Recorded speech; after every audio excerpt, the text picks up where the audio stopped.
Hello दोस्तों, नमस्कार। दोस्तों आज हम बात करेंगे कि जो प्रोविडेंट फंड स्कीम 2026 है, जो कि 29 जून 2026 से अप्लाई किया गया है। इसका 52 जो सेक्शन है, वो इस बारे में बात करता है कि अगर कोई भी सदस्य अगर पीएफ सदस्य की हत्या का आरोप उसके नामांकित व्यक्ति, नॉमिनी या पीएफ पाने के हकदार व्यक्ति पर लगे तो क्या होगा? इस स्थिति में दोस्तों, यदि किसी पीएफ सदस्य की मृत्यु हो जाती है और उसका नॉमिनी या कोई ऐसा व्यक्ति जिसे पीएफ का पैसा मिलने का अधिकार है, उस सदस्य की हत्या करने या करवाने का आरोपी बनाया जाता है, तो आगे क्या किया जाएगा, इस बारे में बात करेंगे।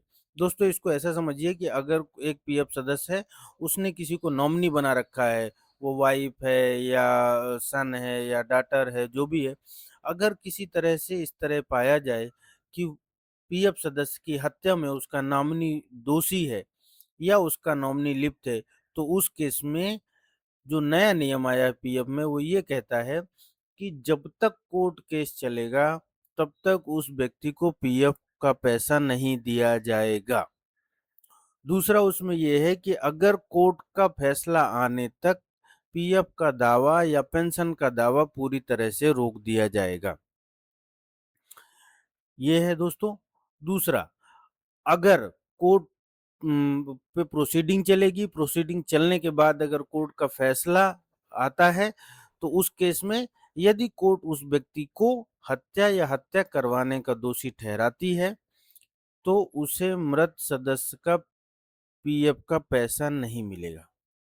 अगर यह साबित हो जाता है कोर्ट में कि जो नॉमिनी है वह पीएफ सदस्य की हत्या करने में या हत्या करवाने में दोषी पाया जाता है या वो लिप्त पाया जाता है, तो उस केस में नॉमिनी को किसी भी तरह का कोई भी पीएफ या पेंशन का अमाउंट नहीं दिया जाएगा, बल्कि वह पैसा मृत सदस्य के अन्य पात्र एलिजिबल जो भी होंगे, उनको दिया जाएगा। फॉर एग्जांपल अगर वाइफ के केस में ऐसा पाया जाता है, तो बच्चों को या पेरेंट्स को दिया जाएगा, या कोई भी उस तरह का जिसको भी आपने सदस्य बनाया नॉमिनी बनाया हुआ है, उसके अलावा जो भी आपके परिवार में सदस्य होंगे, उनको दिया जाएगा।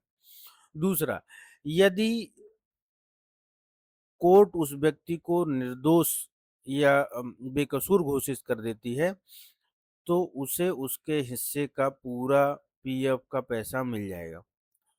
अर्थात दोस्तों ये है कि अगर कोई भी जो नॉमिनी है, अगर वो किसी तरह से दोषी इस तरह के केसेस में नहीं पाया जाता, तो उसे पूरा का पूरा पीएफ का पैसा मिल जाएगा। तो दोस्तों, थैंक यू सो मच। आप इसी तरह की वीडियो पाने के लिए हमारे साथ जुड़े रहें। हम आपको समय-समय पे PF, ESIC, gratuity, bonus, labour law, labour welfare fund, इन सब चीज़ों के बारे में समय-समय पे जानकारियाँ देते रहते हैं। तो आप हमारे साथ बने रहें और इसी तरह की वीडियो पाने के लिए अपने दोस्तों को भी मोटिवेट करें कि वो इस चैनल को ज्वाइन करें और हमारे चैनल को ज़रूर सब्सक्राइब करें आप। तो दोस्तों आज का जो कंक्लूजन था वो ये था कि अगर किसी पीएफ सदस्य की मर्डर हो जाता है और उसके नॉमिनी को उसमें लिप्त या दोषी पाया जाता है, तो वह उसके पीएफ का हकदार नहीं होगा। उस केस में उसके अनएलिजिबल पात्रों को पीएफ या पेंशन दिया जाएगा। साथ में यदि वह व्यक्ति निर्दोष करार होता है, तो उस केस में उसे पीएफ का पूरा पैसा या और पेंशन का पूरा पैसा दे दिया जाएगा। थैंक यू सो मच दोस्तों।